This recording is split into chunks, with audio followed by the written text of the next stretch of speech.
अच्छा, सोचिए जरा, किसी कंपनी को उसके प्रोडक्ट को लेकर एक शिकायत मिलती है। अब आगे क्या होगा? देखिए, किसी भी कंपनी की साख इस बात पर बहुत निर्भर करती है कि वो ऐसी शिकायतों से कैसे निपटती है।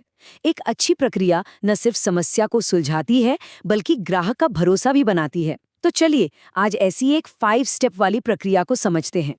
तो सफर की शुरुआत यहीं से होती है। जब कोई शिकायत आती है तो सबसे पहला सबसे ज़रूरी कदम क्या होना चाहिए? यही वो लम्हा है जो तय करता है कि आगे का अनुभव कैसा रहेगा।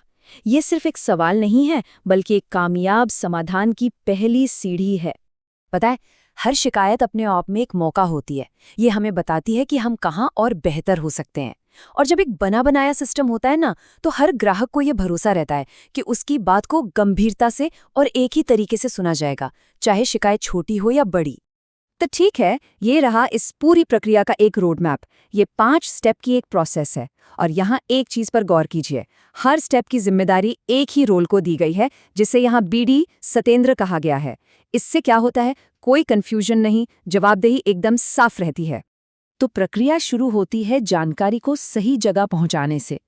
जैसे ही शिकायत मिली, उसे फौरन फैक्ट्री के साथ शेयर किया जाता है, क्योंकि भाई समस्या का समाधान तो वहीं से शुरू होगा ना, जहां प्रोडक्ट बनता है। और यहाँ रफ्तार रफ्तार ही सब कुछ है। सिर्फ 2 घंटे, जी हाँ, शिकायत मिलने के ठीक 2 घंटे के अंदर ये पहला कदम पूरा हो जाना चाहिए, क्योंकि पहली प्रतिक्रिया में जरा भी देरी हुई तो ग्राहक का भरोसा कम हो सकता है।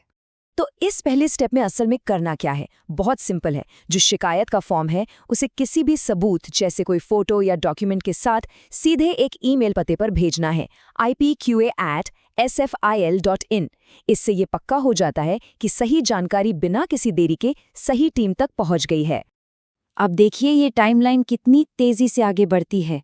पहले 2 घंटे में शिकायत फैक्ट्री पहुंची, उसके अगले 8 घंटों में फैक्ट्री से कंफर्मेशन आ गया, और फिर उसके अगले 8 घंटों में ये कंफर्मेशन मुंबई ऑफिस तक पहुंच गया। मतलब 18 घंटे के अंदर अंदर कंपनी की सभी जरूरी टीमें प्रॉब्लम से पूरी तरह वाकिफ होती हैं। तो ये जो दूसरा और तीसरा स्टेप है ना, ये पूरी तरह से कंपनी के अंदर की बातचीत के लिए है, इंटरनल कम्युनिकेशन। इन 8-8 घंटों का बस एक ही मकसद है कि कस्टमर से बात करने से पहले घर के अंदर सब लोग एक पेज पर हों और समाधान के लिए तैयार हों। अच्छा, तो पहले 3 स्टेप्स में तो फटाफट जानकारी इधर से उधर हो गई। अब आता है इस पूरी प्रक्रिया का सबसे गहरा, सबसे जरूरी हिस्सा, फाइनल इन्वेस्टिगेशन। यहीं पर असली काम होता है। पता लगाया जाता है कि गड़बड़ हुई कहाँ थी। और इस काम के लिए जल्दबाजी बिल्कुल नहीं है। पूरे 10 दिन का वक्त दिया गया है, जो तीसरे स्टेप के पूरा होने के बाद शुरू होता है। ये समय इसलिए जरूरी है ताकि आराम से, तसल्ली से जांच हो सके और हर पहलू को ठीक से देखा जा सके। जब ये जांच खत्म होती है तो एक रिपोर्ट बनती है, और ये कोई छोटा मोटा सारांश नहीं है। ये एक पूरा डिटेल्ड डॉक्यूमेंट होता है, जिसमें साफ साफ लिखा होता है कि असल में प्रॉब्लम शुरू कहाँ से हुई, उसका असर क्या क्या हुआ और फाइनल नतीजा क्या निकला। इस जांच में 3 मेन काम होते हैं। पहला, रूट कॉज एनालिसिस, मतलब प्रॉब्लम की जड़ तक पहुंचना। दूसरा, इम्पैक्ट असेसमेंट, यानी ये समझना कि इस गड़बड़ का असर कितना बड़ा है।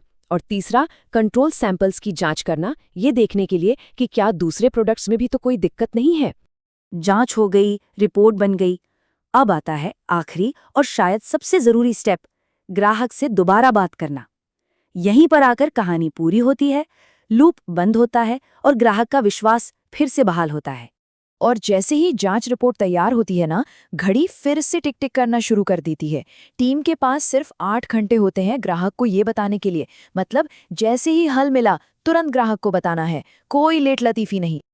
और ये फाइनल जानकारी भी ईमेल के जरिए ही दी जाती है। ये एक फॉर्मल तरीका तो है ही, साथ ही इससे ये भी पक्का हो जाता है कि ग्राहक के पास जांच की सारी बातों का एक लिखित रिकॉर्ड मौजूद रहे। तो अगर इस पूरी प्रक्रिया का निचोड़ निकालें तो इसका सार क्या है? देखिए, ये 3 चीजों का एक बढ़िया बैलेंस है। सबसे ज्यादा जोर यानी 40% जांच की गहराई पर है। उसके बाद आता है 35% शुरुआती रफ्तार पर, और आखिर में 25% फोकस है ग्राहक के साथ साफ सुथरे संवाद पर। अब 1 मिनट के लिए ये देखते हैं कि एक बने बनाए सिस्टम और बिना किसी प्लान के काम करने में क्या फर्क है। एक तरफ क्या है कंफ्यूजन, देरी और पूरा मामला रिस्की। और दूसरी तरफ एक ऐसा तरीका जिसमें सब कुछ टाइम पर होता है, जवाबदेही तय होती है और जिस पर भरोसा किया जा सकता है। फर्क बिल्कुल साफ है ना? तो आखिर में बस एक सवाल, ये पूरी प्रक्रिया सिर्फ एक शिकायत को सुलझाने के बारे में नहीं है, ये उससे कहीं बड़ी चीज है। तो जरा सोचिए, इस तरह का एक पारदर्शी, एक साफ सुथरा तरीका किसी भी कंपनी की इमेज, उसकी ब्रांड रेप्यूटेशन को कैसे बचाता है? क्योंकि दिन के आखिर में सारा खेल तो भरोसे का ही है।